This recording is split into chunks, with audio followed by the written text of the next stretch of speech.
Hello, everyone. Just welcome. Appreciate you all here. Honored to kick off this first press conference of Media Days. With me, I know you already introduced, but a little more detail. We got Michelle, a.k.a. Mickey Urquhart, and Anna, a.k.a. CEO Davis. Two incredible seniors on our team helping us build this program. This year we returned 7 players on our roster, so pretty young. We have 6 freshmen and 5 transfers, so that's over 60% of our team's new. But I brought the older ladies here to help me do this thing. They're incredible, smart, brilliant athletes who came here to Iowa to help us turn Iowa into a winner. So really honored to have them here to answer any of your questions and start talking volleyball, because I know we're anxious to get in the gym and start playing. Would also mention Ella and Callie will be walking around the room with microphones, so please just raise your hand if you have a question. Up front. Aaron Ferguson, Wisconsin State Journal. Welcome. Coach, for you, you brought in Claire, who's from Madison, and I guess just what do you like about her game? What does she add to your team? And for the players, how have you gotten to know her? What do you like about her? And what's the difficulty of adjusting to a new setter? Yeah, I'm going to let them start with Claire, and I'll finish for the grand finale. So why don't you guys talk a little bit about Claire? Claire's an awesome person. I spent a lot of time with her on and off the court this past spring, got to know her in a lot of ways. I think one of the first things people describe her as is very nice and outgoing. She's a person that will always be saying hi and wishing you just, I hope you have the best day, and say it in the most genuine way. And she genuinely means it in everything she does. But then when you get on the court with her and get in other aspects, she's competitive and fiery and has this edge to her that she is going to win. She's going to find a way to win. And that's not just on the court, but how she attacks school and in the classroom and even games or random things that we'll do outside of volleyball and things like that. And she also has this confidence to her that I think she exudes to her teammates and pushes into her teammates and makes us better and work harder with her. I think that's part of it with the transition to having a new setter, is a setter that is confident and knows what she's doing, and that's Claire. She is confident in her abilities, which then makes all of us around her confident in our own abilities. Yeah, going off of that, so not only that, but she finds ways to make us successful as hitters. And it's always, hey, what do you need? What do you need from me? How can I make you better? And I think, like, as a pin hitter especially, like, that's what I look for in a setter. Somebody that's always willing to take feedback both directions. And she is always the first person in, last person out, willing to work 110% extra mile.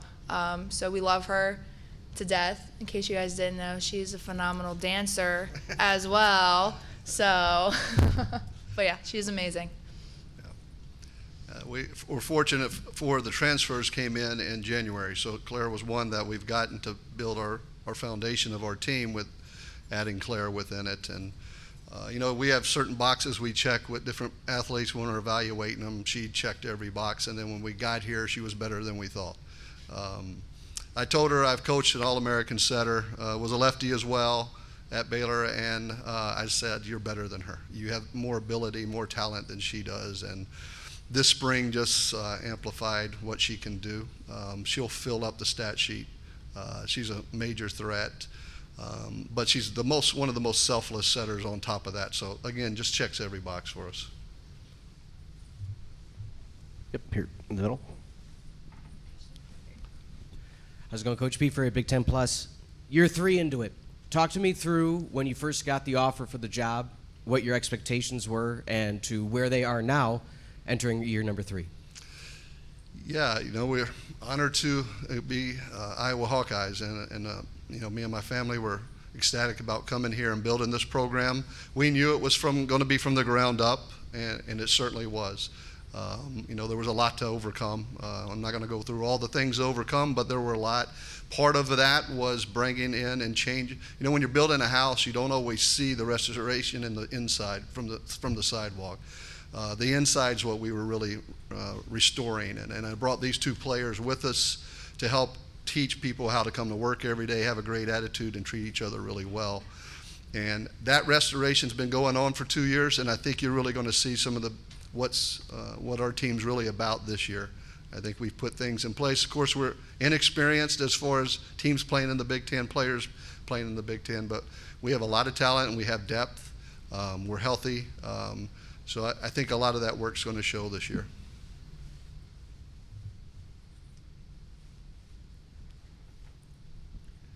Coach, Lincoln Arneal with the Huskers Illustrated. Coach, you talked about this in your opening with so much roster turnover. How do you go about culture building? You talk about building the house up. How do you do that? And if the players, what have you gone through this spring to kind of welcome all the newcomers? Yeah, and if we don't get that part right, the wins don't come. And it's building our roster, building our teamwork, and getting on the same page. And the 7 players returning were all in for our program, brought in the 4 transfers. Like I said, we had 11 in the spring to really solidify what we're trying to do. So we're happy about that. We brought in, again, after that, 6 more this summer. These guys done a great job getting everybody on the same page. They're in the gym all summer working out, and they're coaches on the floor. Both these players could coach a team as well as I can. So they were in the gym getting after it. And when we start in 2 days, I expect to just walk on and be going full tilt because they've really gotten this team ready. Yeah, and I think building a culture on a team takes a lot of hard work, and the coaches reiterate a lot of things every day in practice, but at the end of the day, it comes down to us players. And we had the opportunity this spring to have a lot smaller of a group. There was 12 of us, and we were able to sit down as a team and kind of talk through what we wanted our team identity to be and what we wanted our team culture to be, because the coaches can tell us a lot of things, but at the end of the day, it's what we grasp onto and what we want to build ourselves around. And so I remember early on in the spring, we sat down as a team and kind of talked about that. We had a lot of people with different backgrounds, different experiences coming into this season, and we settled on 2 main things. We're going to give 100% to everything we do. That doesn't mean we have to hit 100 or hit 1,000 or jump higher every day. It's that we're going to give everything we have for that day, every day we're in the gym, and that we're going to be grateful for it. We're going to be grateful for every opportunity we get to touch a ball, we get to be on the court, that we get to be together, because those moments are limited and each one of them is special. And so those are 2 things we carried throughout the spring and hope to continue into the fall, is that we're grateful to be out there and we give 100% with every moment that we are out there. And so those are things we kind of held each other accountable to in the spring, and it bled into then also the values that the coaches are setting with us and the standards we're holding for ourselves. Yeah, we set those standards, and it's an expectation now instead of a invisible line that's drawn in the sand that may or may not be reached half the time. It's in the concrete. This is our standards. This is our expectations, not for ourselves, but for our teammates. And if somebody's slipping, it's not, oh, I'm going to get hurt because this person told me hey, you need to step it up. But you're right, this is a standard. We're a family and we need to act like it and be one. Hi guys, Sue Marriott with Big Ten Network. We're excited to have you guys here today. We've seen monumental growth in women's athletics over the last couple of years, and many would argue that Iowa City's been kind of ground zero with the Caitlin Clark effect and what you saw in women's basketball. How have you guys seen that translate to volleyball in Iowa City? Yeah, everywhere you go, they're talking about our league. They're talking about, the level of play and how in women's sports in general have just exploded. But I really think volleyball kicked it all off. Last season was, I think, a monumental season with just attendance and what we brought on TV. And I think they piggybacked on us, women's basketball, but they did a great job.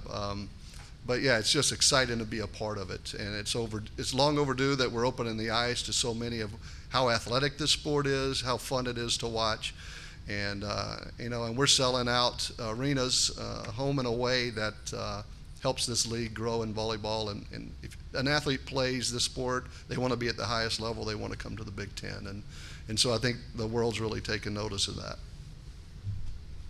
Yeah, it's been amazing to be a part of this athletic department, and women's basketball is huge, obviously, for us here at Iowa, but we also have a lot of other women's sports that are kind of waymakers in what they're doing with field hockey and the first women's wrestling program at the Division I level and things like that, and just just continuing to be around all these other amazing females and wanting to continue to grow not just our sports, but women's athletics in general. It's been awesome to not just be alongside and watch these people, but grow along with them and see this bigger vision of not just volleyball, but all women's sports. Yeah, to piggyback off of that, being around all these incredible women, and then the platform that we're able to build here at Iowa, and being able to inspire the next generation of female athletes, I think that's something that's really incredible.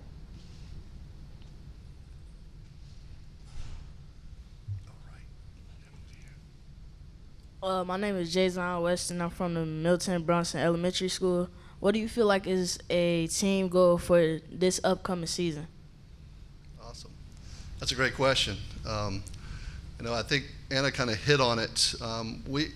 Our theme really is going to be about controlling what we control. So it's about what we do control is giving our very best.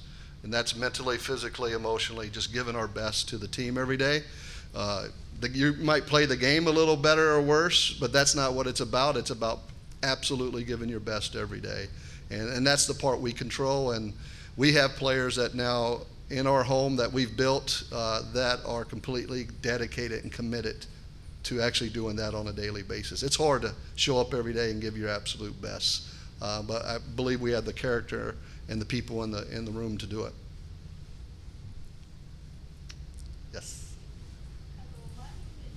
You get a mic for this. There you go. Hello, my name is Duke, and I am from Bronson Elementary School, and my question is, who is your favorite professional athlete? Wow, that's a great question. That's a big question. You guys want to answer that one? Since they're pausing. Yeah, Duke, you stumped them. Yeah. Duke stumped us. Yes. Well, Duke, what's yours favorite professional first, so they can let them think a little bit. Kobe Bryant. Duke said Kobe Bryant. Yeah.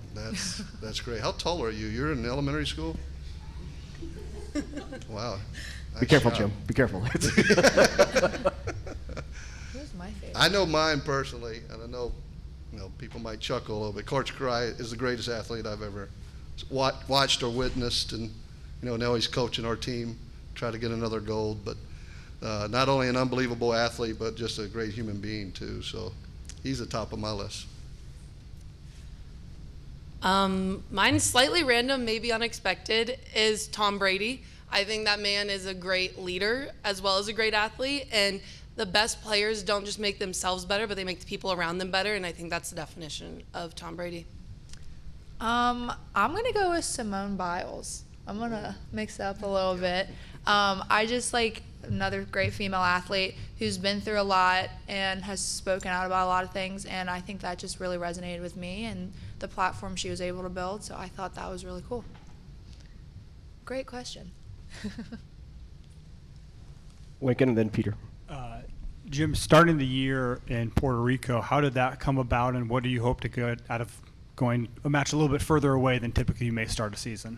Yeah, we got invited, and it looked like a good way to kick off the season. And we got a team that's really getting to know each other as well. So we thought it'd be a good trip for us to go there, learn a lot about each other.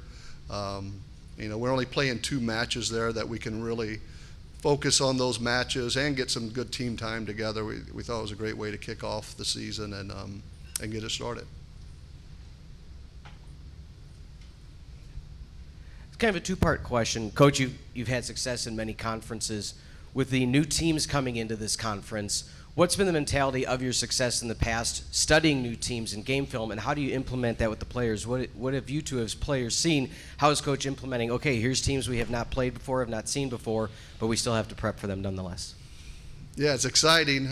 This league is just incredible, and the teams coming in so well coached, and playing there in the Pac-12, they are played some high-level matches. So it's what you come for if you're a competitor. You want to play the best, you want to become the best, and so yeah, I know personally I study every team quite a bit and prepare as much as you can, and they're going to bring a lot to the table. All 4 teams, are certainly going to make a lot of noise. We're going to make it rough for them when they come to Iowa City, but yeah, they again, this league now is at the peak, and it always has been, but now with these four, it's going to be extremely interesting. I think media is really going to take hold of it from coast to coast too. So that'll be interesting just to see how much this spirals in, within our league. Yeah, super excited for the new teams coming in, super competitive. Coach does a really good job getting film, preparing us for all the different opponents that we face. But at the end of the day, like we talked about earlier, it's about like what we can control on our side. And at the end of the day, if we just execute our game plan and what we know how to do on our side, then the wins will come. Yeah, see, they can coach. They don't need me there half the time, so it's great. I mean, she said it all. It comes down to how we prepare, and how we're going to prepare for these new teams in the conference is the same as we prepare for the teams that are already in the conference. And so we're going to go out there and give them our best shot in every aspect of the game. Jamie Gordon over here, American Volleyball Coaches Association. Question for the athletes. This January there'll be the third domestic professional league entering, and I'm just curious what that means for you with having opportunities here in the United States to play professionally, and if either of you have aspirations for that. It's actually really exciting to think about the pro stuff. The old club that I used to play for is actually affiliated with the association, and Lauren, who's one of the higher ups in there, is actually running a new club here in Iowa. So that's actually really exciting. I haven't thought about playing pro really. Thinking about kind of getting the rest of my life together first before thinking about that. But if the opportunity strikes itself, I'm sure I won't be able to give it up. So. Yeah, I think this kind of ties into what we were talking about before with the growth of volleyball and of women's sports in general. I mean, we see the WNBA has kind of exploded this past season, and now we're bringing another pro women's sport into the U.S. I know we also have the National Women's Soccer League as well, but we're bringing volleyball, which is one of the most loved sports, back into the U.S., and I think it's going to really continue to grow. You have a lot more people that are going to want to play and be able to stay here and have those fan bases continue past their collegiate, like athletes' collegiate careers. So I really think it's going to go well, and it's going to continue to grow the sport in numerous ways. Kind of as Michelle, I don't like to plan too far ahead, so we'll just look into this fall, and then we'll decide everything after that. Yeah, and Jamie is a heck of a volleyball coach himself, so glad to see you here. I think it's huge for all our athletes. A lot of our players go on to Europe and play, and Puerto Rico, and being able to play at home, I know is super exciting. Even for coaches, looking to maybe even go into the pro ranks, after college. And so I get the question, do you think it'll hurt college volleyball? And I said, well, I don't think the NFL hurt college football. So I don't think, pro volleyball is going to hurt college volleyball at all. It's just going to bring more and more eyes to the table. I think we have time for one more right here in front. Aaron? Hey guys, Aaron from Wisconsin State Journal again. Last year, looking to this fall, where are you looking forward to playing most this year outside of your home venue? I'm not going to lie, I'll go week by week by the itinerary that gets sent out, so I'm not even sure where we travel to other than Puerto Rico that's coming up. I'm going to be completely honest. But if we play at Ohio State this year, that would be, I like their arena. Theirs is probably the best one to play in. Do we play there this year? Yes. Ohio State. We'll go to Corvallis. I also love going to Ohio State. I loved going to Wisconsin. I think they actually have a really great atmosphere that's just a great, loving volleyball atmosphere. And then another one is I have a lot of family in Nebraska, and I spent all summer in Lincoln, so I love going back there and playing in Devaney. Yeah, I certainly love the next match. This is my favorite, but Nebraska, you can't beat that, being in that environment. I'd love to win in that building. But yeah, so many great venues in our league. Jim, Adam, Mickey, thanks so much. Appreciate it. Thank you. Thank you.